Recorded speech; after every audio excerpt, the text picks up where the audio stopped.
تو اب یہ بارہا یہ سمجھایا کہ اذان فجر کی شرط ہے کہ وقت فجر شروع ہونے کے بعد دی جائے گی۔ وقت فجر کب شروع ہوگا؟ جب سحری بند ہوگی۔ اس کا مطلب ہے جس نے فجر کی اذان کے دوران کھایا پیا اس نے سحری بند ہونے کے بعد کھایا پیا۔ کیسے روزہ ہوگا؟ کوئی آپ نئی شریعت تو نہیں بنا رہے نا کہ ہم اللہ اس کے رسول کچھ بھی کہتے رہیں، جو ہم کہہ رہے ہیں وہ ٹھیک ہوگا، یہ تو غلط بات ہے۔ اور اگر ہم ان سے پوچھیں کہ بتاؤ کہ سحری بند ہو جائے پھر بھی اگر کوئی کھائے پیے تو کیا ہوتا ہے؟ روزہ ٹوٹ جاتا ہے۔ تو اس کا مطلب ہے جس نے اذان کے جیسے وقت فجر ختم ہو، وقت سحر ختم ہوگا تو روزہ شروع ہو گیا۔ ٹھیک ہے، اب اس کے بعد اگر کھا رہے ہیں تو یہ تو روزہ بند ہونے کے بعد کھا رہے ہیں یا روزہ شروع ہونے کے بعد کھا رہے ہیں تو روزہ بریک ہوگا۔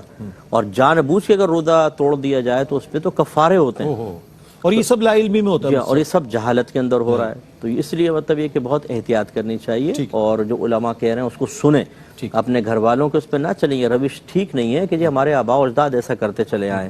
یہ جواب تو کفار نے ہر نبی کو تقریباً دیا ہے کہ ہم آپ کی بات نہیں مانیں گے، ہم تو اس پر چلیں گے جس پر اپنے آباء و اجداد کو پایا۔ صحیح فرمایا۔ مجھے امید ہے کہ جو ذی شعور عوام ہمیں سن رہے ہیں بھائی بہن، وہ آباء و اجداد نے جو صحیح کیا اس کو فالو کریں، لیکن جو غلط کر چکے وہ لا علمی کے اندر یا کوئی اور اس مسئلے میں، تو اس کو فالو نہ کریں، اپنے بچوں میں خرابی وائرس کے طور پہ اس کو سرایت نہ کروائیں۔ اور یقیناً مفتی صاحب آپ کی بات سنی جاتی ہے اور لوگ اصلاح کرتے ہیں اپنی، اسی لیے میں نے یہ سوال کر دیا تھا۔